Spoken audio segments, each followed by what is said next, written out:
Hey everyone, Bill and Carrie here for KB Trucks. Hello. We hope you're doing fine. We actually just got back from a trip to Walt Disney World. Yep, we were there for actually, we were there for 8 days. Yeah.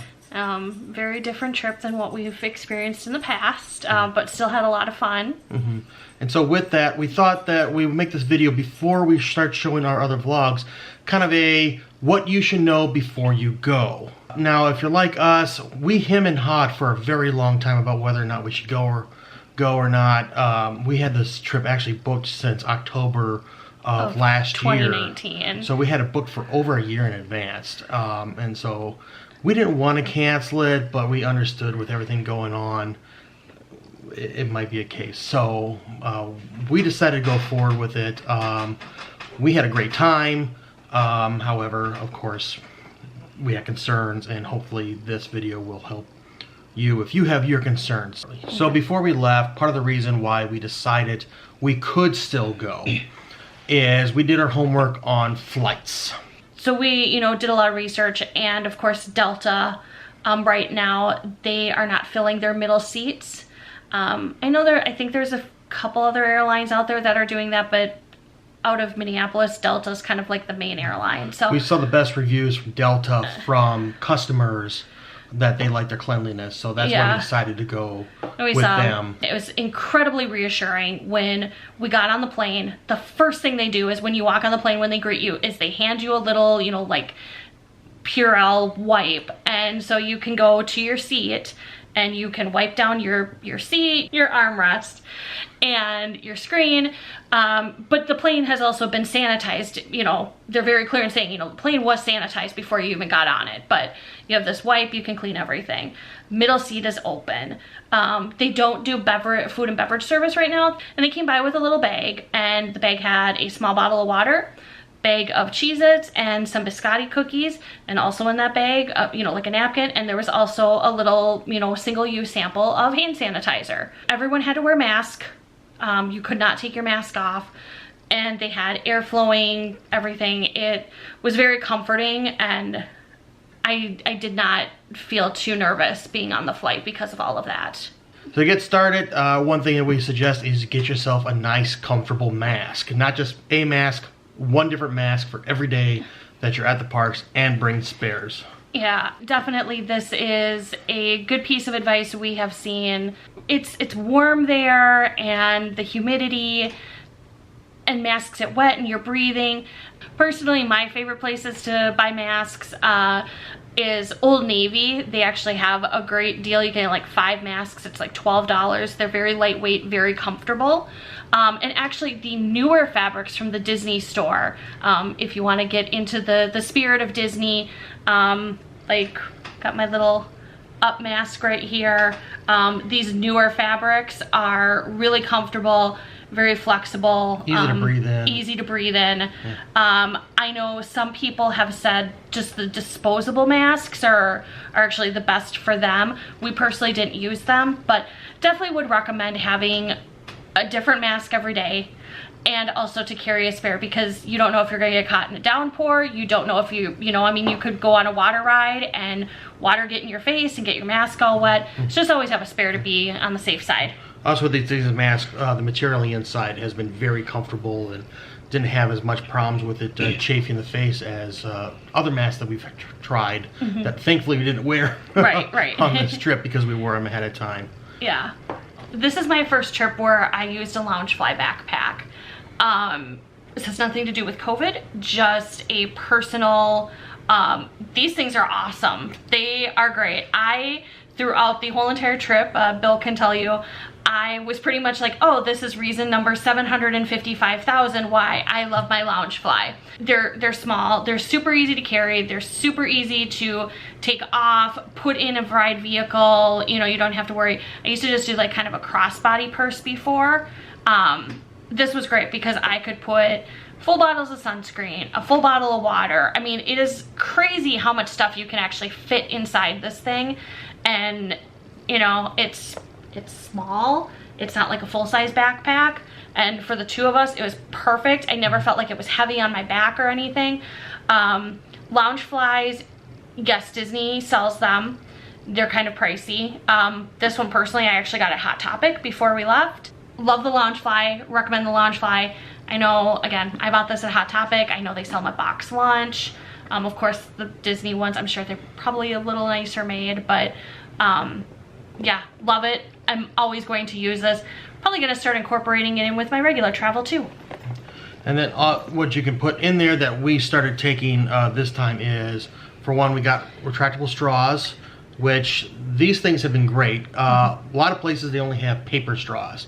So if you don't like paper straws, or you just can't sip out of the side of a glass, like you're gonna have something frozen.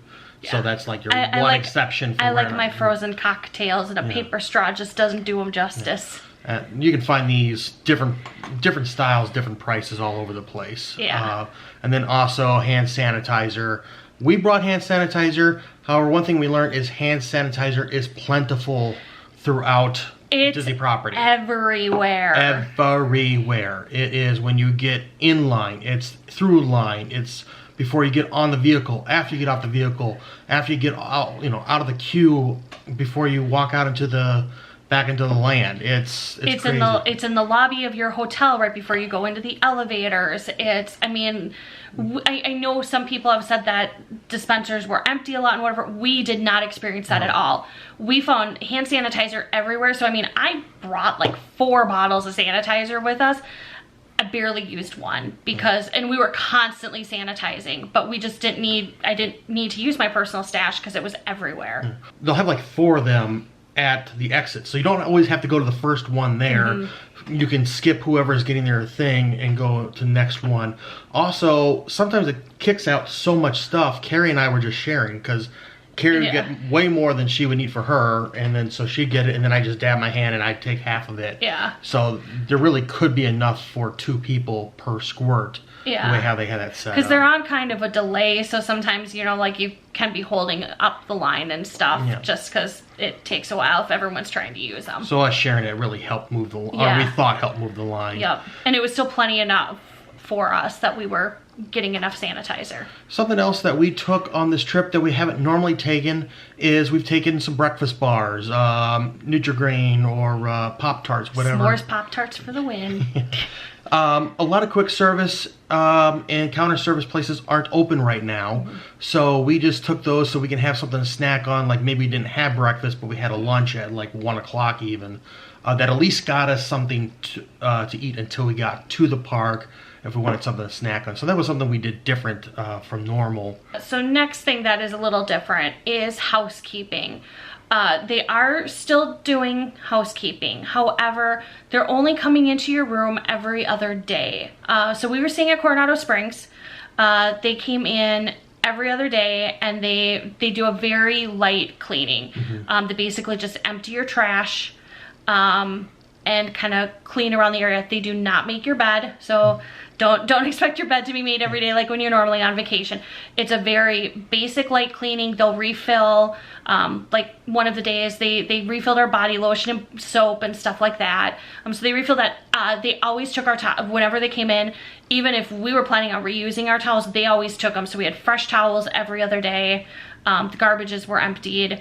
But so they're still coming in, but it's not a normal cleaning. So just kind of know that, and don't be caught off guard and go complain at the desk, because that's just the way how it is right now. And granted, there was a sign in our room that said, this is how they're doing housekeeping right now. So it wasn't necessarily a surprise. Yeah.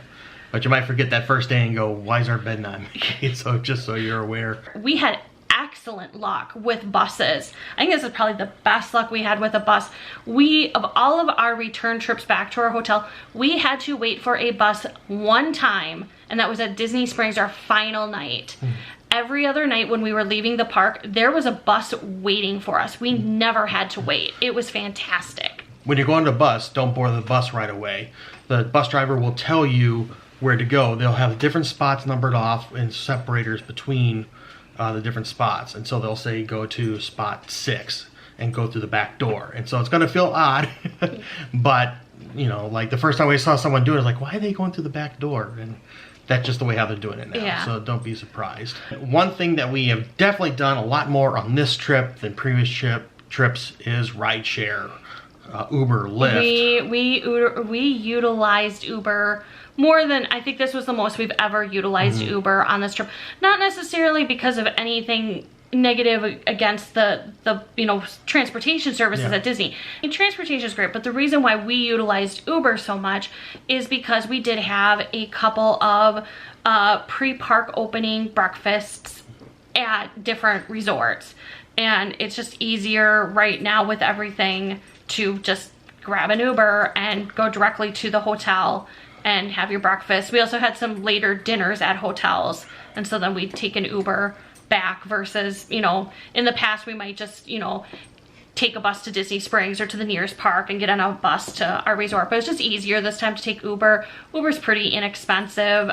We had great drivers. We had great experience. It was about $8 to $10 depending on how far we were. We were pretty centrally located, being at Coronado Springs, but it worked out well.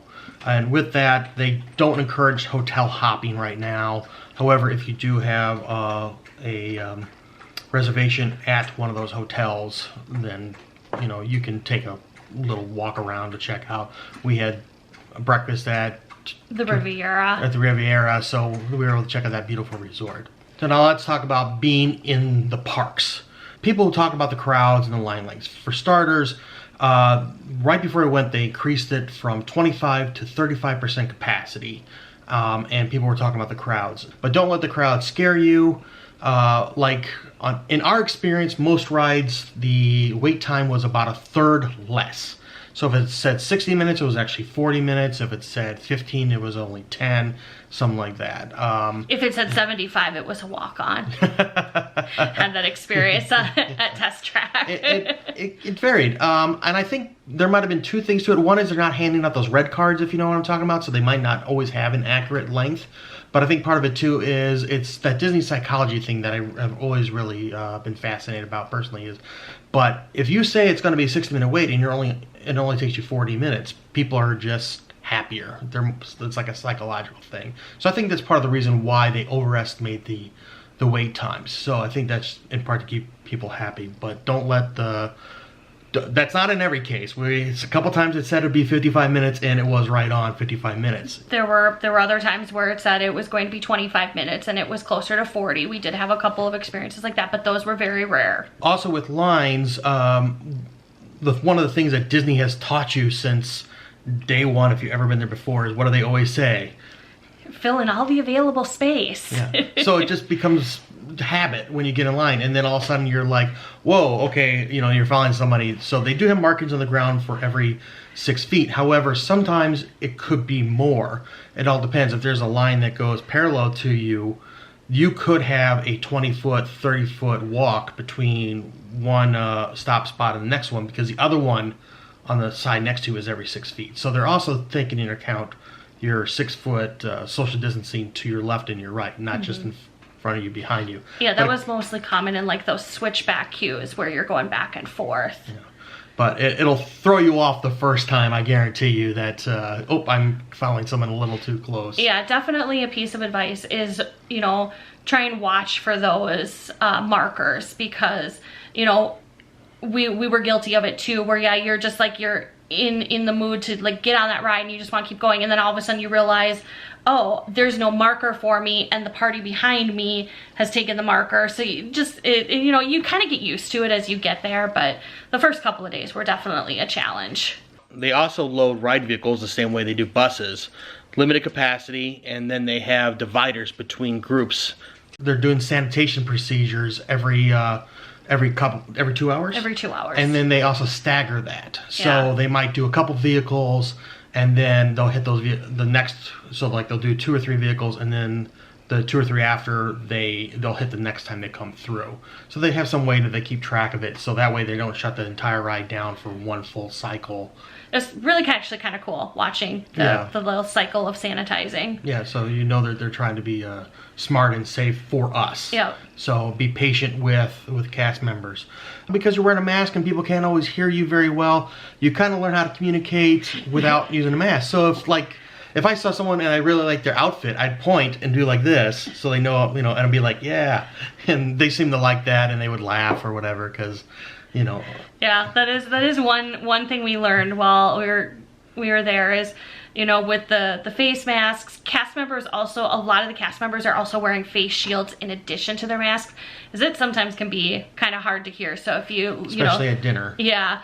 So learn to try and pick up on some nonverbal gestures and cues, and those work pretty well while you're all masked up.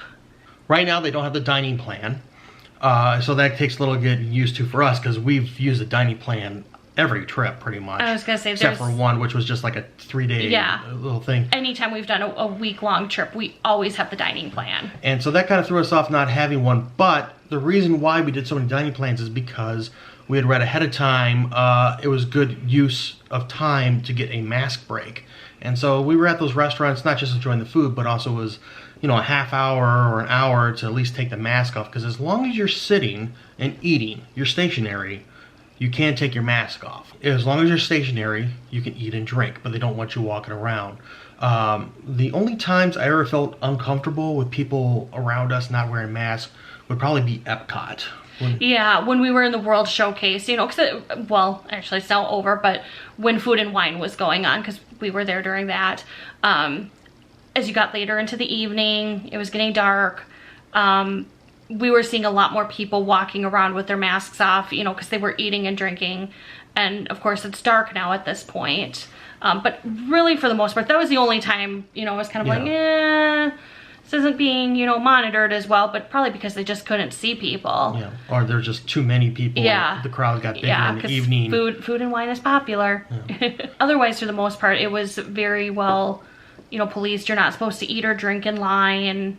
Now, when it comes to mask wearing, they will warn you to put up your mask. Carrie and I, it only happened once. We were just sitting there talking, and we had our mask off, and we were finished with our drink. And a cast member just came over and reminded us, and was like, oh, okay, you know. It doesn't have to be the end of the world for that. If you have kids, you can actually make it like a little game on which one of you is going to get talked to the least by cast members, or get reminded the least by us, and then maybe you'll get a prize at the end of the day or at the end of the trip, you know, so you can have fun with it. But you know, we were constantly hearing, you know, seeing cast members telling people, you know, like if their mask had fallen below their nose or intentionally pulled, cast member would be like, you need to pull your mask up over your nose. There were signs everywhere that said, if you're not going to be wearing your mask properly, you will be removed from the park. Yeah. We had not seen that, but on our first night, we had read on one of these Facebook groups that Carrie follows that there was a group of about a dozen people that were escorted from Magic Kingdom, but we had not seen... we never came across that personally. Yeah, that's just a little look at things that we wish we had known before we went, or things that we discovered after we got there. And we kind of hope that this helps you with your decision on whether or not to go, or if you have decided to go, what to expect. Overall, we still had a fun time. We did. Yeah. It was great. Got to ride Flight of Passage on this trip more than we've probably ever ridden in our combined trip. So yeah, it was great. I mean, yeah, we were able to ride a lot of fun things multiple times. Wait times were for the most part low, but yeah, it was fun. We really did have a good time. Yeah. For the rest of our videos, if you do watch them, we hope you do, and we hope you enjoy them.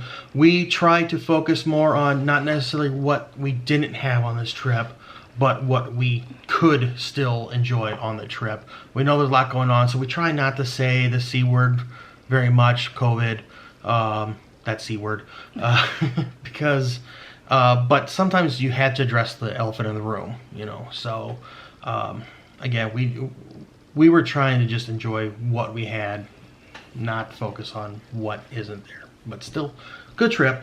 Yep, lots of fun. And we hope that you join us for our next videos. But for now, I'm Bill. I'm Carrie. You've been watching KB Treks. Please do us a favor, like, share, and subscribe so that we know that you're out there. And until next time, good luck and have fun. See ya.